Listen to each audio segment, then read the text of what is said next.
Salut à toi, j'espère que tu vas bien. Pour moi, grâce à Dieu, oui, ça va. Je veux remercier mes parents qui nous ont très jeunes, mes sœurs s'en rappellent sûrement, partagé ceci, cela. Les enfants, restez toujours tout près de Dieu en faisant sa volonté. Il n'y a rien de mieux. Près de lui est la joie, la paix, la bonne humeur et quelque part simplement une belle vie. Tu vois, même si ce n'est pas simple, restons attachés au Seigneur Jésus. Quel outil nous a été donné pour effectuer cette belle mission? Écoute bien, c'est la prière. Fermer ses yeux, se mettre à genoux, dès le réveil, tôt le matin. Au cours de la journée, on peut penser à l'Éternel en tentant de discuter avec notre Père qui nous aime tant. Et puis l'après-midi, des études bibliques, le soir, la lecture et un culte familial. Rien de plus beau, j'en suis reconnaissant, c'était merveilleux. Mais maintenant, moi, en apprenant cela, j'étais tout jeune et mes mots n'étaient pas forcément élaborés pour dire à l'Éternel « Oh, mais qu'est-ce que je ressens au plus profond de mon âme ?» Seulement une conviction. Le Père que j'aime tant, Jésus-Christ, comme un frère, un ami à l'époque et jusqu'à maintenant par sa grâce. Oh, il sait ce qu'il y a en moi, dans mon esprit au plus profond de mon être. Alors à quoi bon prier longtemps? J'étais comme déjà heureux. À un moment, je me suis un petit peu éloigné de la parole de Dieu avec les distractions de l'âge, du temps, et ce n'était pas très bien. Alors, pour moi, parler à Dieu, c'était comme un monologue. Je discute, est-ce qu'il m'entend? Je ne sais pas. Est-ce qu'il m'écoute? Je ne sais pas trop non plus, mais en tout cas, je l'ai fait. C'est plus une habitude, parfois une contrainte de prier, de chanter, de louer. C'était le cas quand j'étais tout jeune. Mais quelque chose m'était encore incompris. Heureusement, par la grâce de Dieu, à un instant donné, j'ai pris au sérieux la Bible. En la lisant, une figure inspirante, l'apôtre Paul, comme bien d'autres encore, Jérémie, Ézéchiel, Ésaïe, David, Samuel, bon, tu connais cela. Et qu'est-ce qui a été compris? On peut discuter avec Dieu, avoir un échange concret avec lui. Même si les mots ne sont pas toujours là, si tu souffres, que tu oses lui dire cela de façon bien précise, on verra cela au cours de la vidéo, oh, il peut t'exaucer. Et le but aujourd'hui, c'est que tu ne pries plus parce qu'il le faut, parce que le pasteur t'a dit, parce que le prêtre te l'a dit, mais que tu pries afin d'être exaucé, que ta vie change, en réalisant que c'est par cette communion, cette relation avec Dieu, que, oh, les choses se transforment, que tu seras sûrement guéri, que ton esprit sera libéré. Et pour cela, rien. Il n'y a rien contre cette chose, aucune loi, comme dirait l'apôtre Paul dans le livre de Galates pour les fruits de l'esprit. Rien de meilleur. Simplement être exaucé par celui qui t'aime tant, ton premier amour. Alors comment y arriver? On mettra en place une routine de prière. Apprendre à prier en 4 étapes précises. Par la grâce de Dieu, si tu es prêt, seulement si c'est le cas, allons-y sans plus tarder. Et à partir de cet instant précis, jusqu'à la fin du monde, Jésus l'a dit, tu seras accompagné par ton Sauveur. Oui, et puis ta vie sera comblée selon sa volonté. Allons-y. La première étape est la suivante. Une question. Est-ce que ta vie est parfaite? Non. Rien ne tourne toujours rond. Tout n'est pas normal. En tout cas, il y a, des choses ne vont pas dans ta vie. Rien n'est réellement carré. Il y a des envies, des besoins. On souhaiterait que des choses changent. Et c'est là l'intérêt de la prière. Tu vois? Oser dire à ton Père, oh mais il y a ce besoin, cette requête, ce manque, cette insatisfaction. Est-ce que tu peux m'aider? Ok. Mais pour cela, demande-toi, qu'est-ce qui ne va pas dans ta vie? Oui, qu'est-ce qui ne va pas? Pour quelle raison tu voudrais que tel ou tel événement se modifie? Est-ce que c'est dans ton esprit, dans ton travail, dans ta relation que tu souhaiterais un changement? Quelles sont tes requêtes? La première étape pour bien prier, c'est d'identifier ses besoins. Les éléments primordiaux selon toi, qui ont un grand espace, une grande place dans ton quotidien, et qui, si ils étaient au plus bas, t'aideraient à te sentir un peu plus mal. Au contraire, s'ils se porteraient mieux, ces éléments en question, te permettrait d'être heureux. Demande-toi, mais ce dont j'ai besoin. Et un exemple concret, ce n'est pas la prière du pasteur que tu dois écouter, celle de tes parents, ce qu'on te dit de faire, mais qu'est-ce que tu souhaites concrètement? Pose-toi cette question. À l'écrit comme à l'oral, définis peut-être 3 sujets de prière qui, selon toi, seraient intéressants à noter. Pourquoi 3? Tu vois, tout jeune, on parle d'un homme prénommé Daniel. Et justement, Daniel prenait la peine de prier 3 fois par jour. Avant, en lisant cela, je me dis, oh, mais 3 fois par jour, ce n'est pas beaucoup pour un prophète, un homme de prière, entre guillemets. Et pourtant, si tu sais concrètement ce dont tu as besoin, tes requêtes, tu peux prier. Ainsi, tu seras exaucé. Car dans ton esprit, ce n'est pas flou. Tu sais précisément ce qu'il te faut. Et Jésus verra que, oh, mais mon enfant, ma fille, mon fils, ça. Essayez de faire le tri. Et c'est bien, c'est la première étape. Identifier tes besoins. 3 prières, 3 sujets intéressants. Par exemple, moi, j'ai prié pour les jeunes de temps en temps, la famille, ce voyage actuellement. Et tant que ce voyage ne sera pas terminé, le sujet sera encore d'actualité. Il y a encore d'autres projets, mais en tout cas, cela me tient à cœur. Et l'Éternel le sait. Voilà pourquoi je prie, afin d'être exaucé. Une grande conviction doit s'emparer de toi, qu'en notant ce sujet, en le disant à l'oral, tu vas croire que, oh, j'en parle à mon Père, parce que je veux que ça change. Et ça changera en son nom. C'est ça la foi. Et pour le moment, identifie tes besoins, les insatisfactions récurrentes en toi. Première étape. La seconde. Et au fond, on pourrait se dire, personnellement, je ne te l'ai pas présenté auparavant, mais j'ai 6 sujets. Ok? Et tu verras pourquoi il est important d'en avoir plusieurs. On le voit tout de suite. La seconde étape. Mettre en place la régularité. Car certains se diraient, oh mais pourquoi ne pas balancer mes 3 sujets, voire en plus c'est minimum 3, mes 3 sujets d'un coup dans la journée. Ce n'est pas bon. Le but c'est d'avoir un rythme constant, régulier. Et pour cela un exemple concret.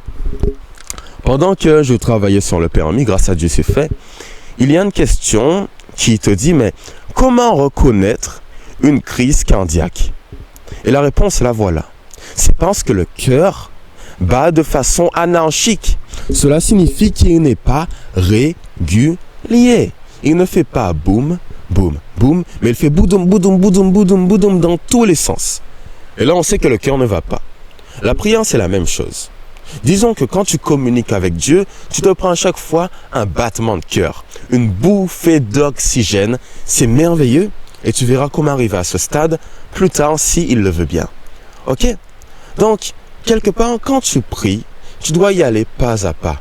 Prier 1 fois, 2 fois, 3 fois dans la journée. Le matin, premier temps de prière, d'où 3 sujets. À midi, deuxième temps de prière. Et le soir, un dernier petit moment avec Dieu. Ainsi, toute la journée, tu te rappelles que, oh, mais l'Éternel est là, je dois encore lui confier des éléments. Même s'il grêle, même s'il pleut, même s'il neige, ta journée s'est mal passée, peu importe. Définis un temps pour rester avec Dieu, de communion. Ok? Que ce soit 10 minutes, 5 minutes, personnellement pour 6 sujets, comme je les prends par en 2 le matin, 2 le midi et puis 2 le soir ou 2 l'après-midi au lieu du midi. Bon, je prends 10 minutes pour 2 sujets. Donc dans ma journée, 30 minutes à prier.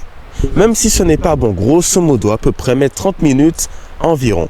Et quand je dis prier, ce n'est pas lire la Bible. C'est me mettre à genoux, discuter avec Dieu, me confier à lui, comme avec mon père, un ami, une amie. Tu vois, c'est la même dynamique. Ok? Ne fais pas ta relation de prière, ta vie de prière, battre de façon anarchique. Car c'est ainsi que le diable vient. Si ton cœur ne fait pas boum, boum, boum, normalement, au bout d'un moment, c'est la crise cardiaque et la mort. Si ta vie spirituelle fait de même, que tu pries 1 fois comme ça, le diable va s'immiscer dans l'irrégularité, car il se plaît énormément dans le chaos. Retiens cela. Sois régulier. Est-ce que tu veux prier le matin, à midi ou le soir? C'est l'idéal. Combien de temps? On commence par 2 minutes, et puis 5, et puis 10. Tu verras que, oh, on va avancer petit à petit. Mais la seconde étape, c'est presque la plus importante. Trouver un rythme constant, quotidien avec Dieu. C'est un rendez-vous. Ok? Prochaine étape. Jusqu'à présent, tu as identifié tes besoins, tu cherches la régularité, mais cette vidéo est en pause pour noter si tu le souhaites ou tu pourras y revenir. Bon, maintenant, est-ce que quand tu parles à Dieu, tu dois t'adresser à lui comme à un inconnu? Au fond, non, ça ne devrait surtout pas être le cas. Pourtant, pour beaucoup, ça l'est. Et c'est normal. Je veux dire que le prochain niveau, là, c'est d'ouvrir ton âme à Dieu. Lui confier tous tes problèmes. Car entre nous, tu es ici actuellement, car tu n'as pas de solution. L'homme est constamment limité. La pensée de l'éternité le dépasse souvent. Alors, oui, maintenant tu veux quelque chose de vrai dans ta vie. Sentir que sa présence est là et qu'il t'aidera à jamais. Toujours au fond. Alors pense cela, ne sois pas timide, mais dis-lui ce que tu veux concrètement. Ce n'est pas parce qu'il voit ton âme que tu dois forcément être restreint, mais non, ouvre tout. Tu ne peux rien lui cacher, tu as mal agi, une mauvaise pensée, un mal-être, au fond ce n'est pas grave, Mais dis-lui, ne cache pas, car quand tu caches, ta prière n'est pas sincère et tu ne crois pas concrètement qu'il pourrait changer ta vie, ta réalité, ton quotidien. Alors ouvre mais réellement ce qu'il y a dans ton esprit. Ose lui confier tes plus profonds secrets. Ce n'est pas à moi que tu te confies, à un homme qui pourrait tout divulguer, mais à un Père céleste qui, peu importe ce que tu diras, ça restera privé, un petit secret entre toi et Dieu. Ok? Un exemple concret. D'où l'importance de la régularité. Car pour te confier un maximum à lui, il te faut bien avoir ce rendez-vous 1 jour, 2 jours, 3 jours, constamment. Et petit à petit, des éléments viennent en compte comme si c'est une relation qui se cimente. Relation amoureuse, amicale entre père et fils, mère et fille, c'est la même chose. On doit communiquer pour avancer, se comprendre et se faire confiance. Oui, se faire confiance. Alors, 3 exemples. Comment dire, on va passer par un palier. Et tu verras, tout d'abord, une prière, la toute première prière que j'ai faite sur la famille. Et maintenant, celle que je pourrais faire maintenant. C'est un exemple, tu comprendras, je l'espère, rapidement. Quand je viens de démarrer avec cette requête, la première fois que j'ai prié avec Dieu, disons pour la famille en tout cas, la prière était comme cela. Seigneur Jésus, je t'aime, merci pour la journée, bénis cette famille, amen. On vient à peine de se connaître et honnêtement, je ne sais pas trop quoi lui dire, c'est normal au début. Maintenant, je suis régulier, je continue à prier. Le deuxième palier, ce serait, oh Père, tu vois ma famille, mon père, ma mère qui a ce souci, et puis ma soeur, et puis mon frère, et puis ma tati qui est dans cette addiction, et puis mon tonton, et puis, oh ma cousine, tu vois beaucoup de choses dans mon esprit, Père, mais permets que cette famille aille mieux. Je t'ai prié au nom de Jésus, et pour ta gloire, amen. Deuxième palier. Troisième palier, c'est un peu plus. Père, tu vois la famille, ceci, cela. Sur mon père, je dévoile un peu plus d'éléments. Sur ma mère aussi. Sur ma cousine, son travail, son permis, son code, tu vois. Mais en tout cas, j'en rajoute un maximum. Je n'en fais pas trop, mais comme j'ai cette relation avec toi, Père, je te confie un maximum. Petit à petit. C'est par échelon, c'est par un palier. Là, je t'ai parlé du niveau 3, mais il y en a plein d'autres encore. Au fur et à mesure du temps, quand tu lis la parole parallèlement, tu t'ouvres à ton Seigneur Jésus. Alors n'aie pas peur, ne sois pas timide. Avec les autres, tu peux le faire, mais Paul l'a dit, ce n'est pas un esprit de timidité qui doit nous animer, qui t'anime, non. Mais de la paix. Tu as un seul confident, fidèle en tout temps. 24 heures sur 24, 7 jours sur 7, c'est Dieu. Comment lui parler? C'est simple, la prière. Et jusqu'à maintenant, nous avons bien avancé. Les 3 premières étapes avant de passer à la dernière. Identifier tes besoins. Qu'est-ce que tu veux? Tes insatisfactions au plus profond de toi. Et puis la régularité. Ne fais pas ta vie spirituelle battre de façon anarchique, non! Mais régulier. 1 fois, 2 fois, 3 fois, matin, midi, soir. Trouve ton rythme, mais garde-le. Et dernièrement, ne sois pas dans la retenue avec ton Père. Il veut seulement ton bien. Alors pourquoi lui cacher cela? Maintenant, terminons sur cela. Écoute bien. Il te suffit de prier pour ces sujets de prière une seule fois dans ta vie, dès aujourd'hui, et tout va changer. Est-ce que tu me croirais? Peut-être ou peut-être pas, j'ai été plus ou moins convaincant. Mais c'est faux. C'est faux. Tu ne peux pas espérer prier une seule fois pour tes sujets. Et ainsi tout va s'en aller. Tes problèmes vont se balader loin de toi. Non, non. Écoute bien. Quand j'ai commencé à tourner mes vidéos YouTube et jusqu'à présent, il y a eu par la grâce de Dieu énormément de personnes qui m'ont soutenu. Avec des mots magnifiques, tout gentils. Et puis en sortant de l'église une fois dans le parking, une sœur me partage cela. Elle me dit, oh, Mathis, c'est bien, et persévère, ou mais persévère. Et puis à l'instant, j'ai été un petit peu froissé, chiffonné. Pourquoi elle me dit persévère? J'aurais pu avoir des mots un peu plus joyeux, qui m'auraient redonné un peu plus confiance en moi, peut-être nourri mon orgueil. Mais non, elle m'a dit persévère. Qu'est-ce que cela signifie? Je le comprends maintenant. Au fond, tu fais bien de prier, tu fais bien de chanter, tu fais bien de louer, d'être régulier. Mais ce n'est pas une foi. Quand on te dit persévère, le chemin est bon, mais tu dois continuer jusqu'à la fin, jusqu'à ce que tout soit accompli. Prier tant que tes sujets sont encore d'actualité. Et je crois que, tes requêtes seront exaucées. Tu changeras encore de sujet, d'insatisfaction. Mais pour le moment, pousse dans la voie dans laquelle tu es. Et Jésus est d'accord avec cela. Car il y a une belle histoire dans la Bible. Je vais te la partager maintenant. C'est le récit de la veuve, et du juge. Une veuve a galéré dans sa vie. Son mari est mort, oui, elle est veuve. Alors tous les jours, régulièrement, constamment, elle va vers un juge pour lui demander justice, un petit peu d'argent, que tout soit bien réglé et qu'ainsi elle ne soit plus délaissée. Le juge en a marre de cette dame. Il se dit, à chaque fois elle vient m'importuner, m'embêter avec ses bêtises de justice. Mais au bout d'un moment, elle est tellement coriace, déterminée qu'il doit céder. Pourtant, il n'a aucune crainte de Dieu. Seulement, il en a marre de cette dame qui crie tout le temps vers lui. Mais regarde, Jésus a voulu nous dire ici que la prière, c'est le fait que tu parles avec ton Dieu. Sauf que ton Dieu, ce qu'il souhaite, c'est que tu te confies à lui un maximum. Alors, premièrement, ça lui fait plaisir que tu pries. Mais deuxièmement, c'est une bonne chose pour toi et pour lui aussi que tu persévères dans la prière. C'est la dernière étape. Oui, il veut ton bien, mais seulement il veut savoir que tu feras tout pour avoir ce qu'il te faut. Et si le moment n'est pas encore venu pour toi d'avoir tel ou tel élément, ça pourrait s'accélérer quand tu es déterminé et que tu montres à ton Père Céleste qui est dans les cieux, Jésus-Christ, que mais ça compte à tes yeux. Et ainsi il va t'épauler, t'aider à avoir ce qu'il te faut parce qu'il t'aime. Si le juge humain, avec sa mauvaise nature, a cédé face à la veuve, à combien plus forte raison Dieu, qui est éternel, qui veut ton bien, ne va-t-il pas t'épauler? Je crois qu'il n'y a aucune raison qui ne t'aide pas. Alors persévère. Je veux dire que tu devras prier jusqu'au bout. Alors c'est ce qui compte dans une routine. Une routine, c'est le fait qu'on agisse de la même manière, constamment et sans arrêt, de façon parfois désintéressée. On ne s'en rend pas forcément compte, mais nos prières sont évoluées. Elles passent de palier en palier et notre relation avec Dieu se cimente, se fructifie. C'est ce qui permet à mes vidéos d'avancer, que le message se propage, que l'évangile avance encore et encore. C'est parce que certains persévèrent toujours. Et c'est ce qui est beau, la persévérance. Alors oui, avant de prier, faire une ultime demande à Dieu, j'aimerais lire un passage, mais résumons les 4 étapes.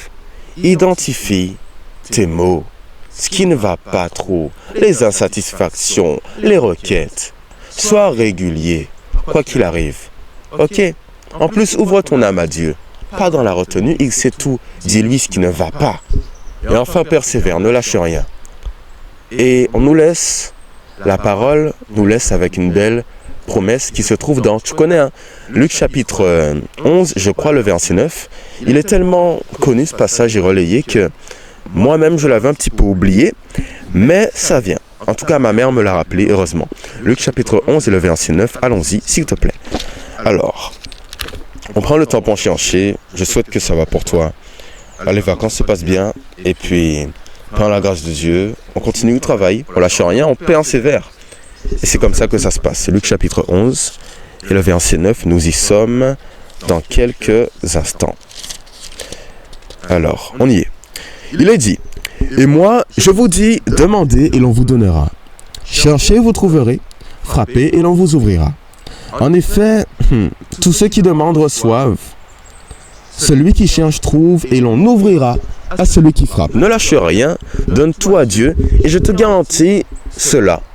Même si ce n'est pas aujourd'hui, demain, mais à un moment donné, celui qui cherche trouve. Ce que tu cherches, tu le trouveras.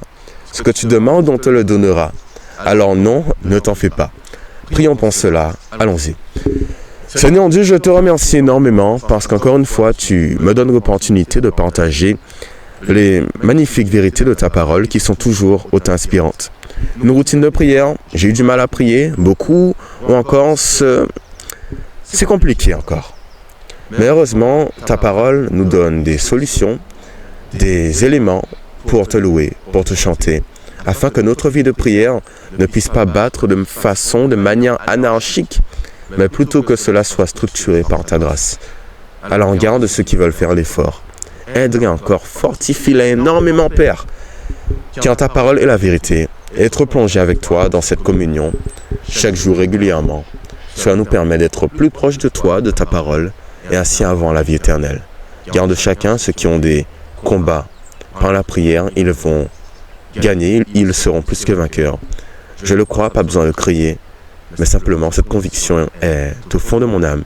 Et je crois que ceux qui écoutent cela sont de même cœur avec moi. Alors, je te prie, nous t'avons prié au nom de Jésus et pour ta gloire. Amen, amen. Amen. Alors, j'espère que cette vidéo t'a plu. C'était un beau cadre aujourd'hui et ça m'a plu de mettre en place cette routine de prière pour toi, car pendant longtemps j'ai galéré, j'en vois encore énormément, mais il faut savoir comment parler à son Père, simplement, sans complication. La vidéo t'a plu, tu as aimé, tu pourrais l'aimer, t'abonner, la commenter et puis la partager. Sinon, passe une bonne journée, soirée, après-midi. Ce fait un plaisir pour moi. Gros bisous, bye bye. Et puis à la prochaine, si Dieu veut. Voilà.